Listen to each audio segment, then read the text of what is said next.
as we eliminate the final pockets of resistance.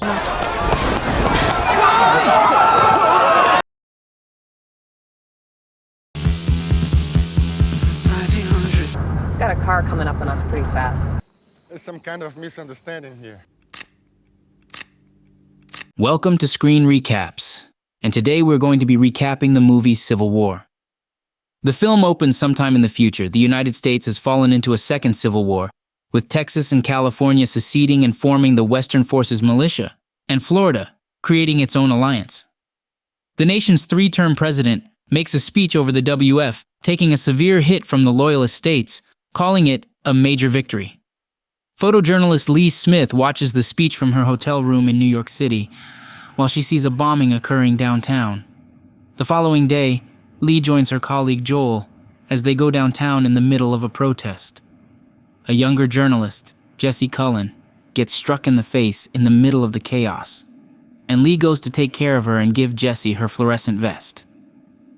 Lee then notices a woman running into the crowd with an American flag and ducks for cover with Jesse as the woman charges in and suicide bombs the crowd.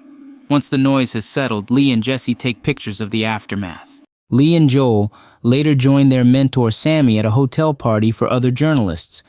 They are planning to drive through the country's war zones to make it to Washington, D.C. for an interview with the president. Even though he considers the press to be enemies, they know the trip is going to be dangerous. And despite his age, Sammy insists he join them to go to the front lines in Charlottesville, Virginia. Jesse overhears and approaches Lee, as Jesse considers her to be her idol and wants to get pictures of the war as it is unfolding. The group gets ready to head out the next day, with Lee seeing Jesse joining them. She and Joel have a not very discreet conversation about both Jesse and Sammy being with them, but Joel assures her they will be no trouble. After driving for some time, they stop to fuel up, which they are only allowed to do in exchange for Canadian currency. One of the gunmen leads Jesse away, where Lee follows. He brings her to see two looters hang by their wrists after being severely tortured. The gunman gives Lee and Jesse the option to give him the call to execute them. Lee just asks him to pose alongside the men for a picture before he kills them off screen. When they hit the road, Jesse complains that she didn't capture a single photo. The group stops at an abandoned mall so that Jesse can take pics of a downed helicopter, while also apologizing to Lee about if she seems like a load to travel with. But Lee doesn't care. At night, they sit and watch the gunfire going on in the distance as it lights up the sky. Moving on, the four must pass through a sniper zone, staying alive while also getting the perfect shots. They witness as several men are shot in front of them. The group follows the Allied militia gunmen up the building, where they take the sniper out and capture the rest of his men. The four then arrive at a refugee camp. In the middle of relaxing and feeding themselves, Lee and Jesse continue to bond while Jesse develops photos that she took during the sniper hunt. Jesse brings up the start of Lee's career, where she got the perfect shot of an Antifa massacre event.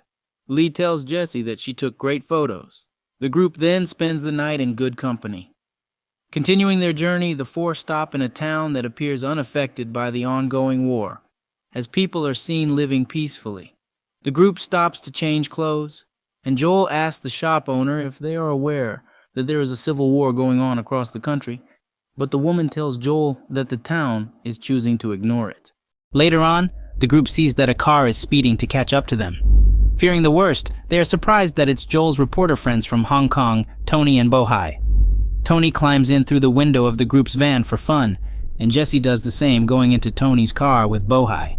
They drive further up until the other journalists see that the other car has stopped with both doors open. They find themselves confronted by loyalist gunmen who have been murdering people passing by and dumping them into shallow graves.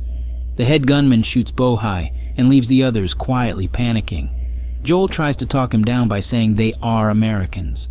When the gunman learns Tony is from Hong Kong, he shoots him too. Sammy then drives the van and kills the gunman and one of his guys before getting Lee, Joel, and Jesse back inside. One remaining gunman fires at them as they drive away. Escaping the gunman, Jesse vomits in the back while Sammy tells Lee and Joel he can no longer drive because he's been shot. Joel takes over the car and drives until they make their way to a Western Forces military base in Charlottesville, driving through a burning forest.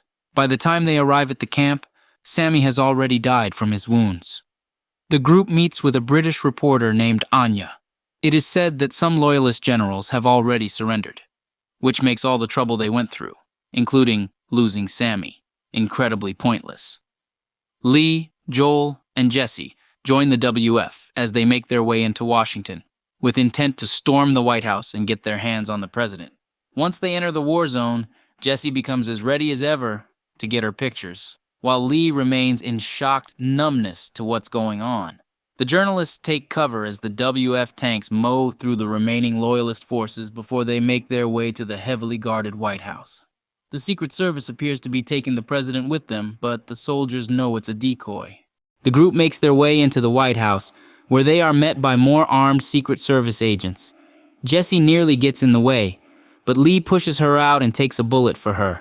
Jesse ends up taking multiple pictures of Lee's final moments before she and Joel get into the Oval Office, where the WF soldiers hold the president down. Joel, filled with anger over losing his friends, then kneels to ask the president for a single quote. He begs Joel not to let the soldiers kill him, to which Joel responds with, "That'll do."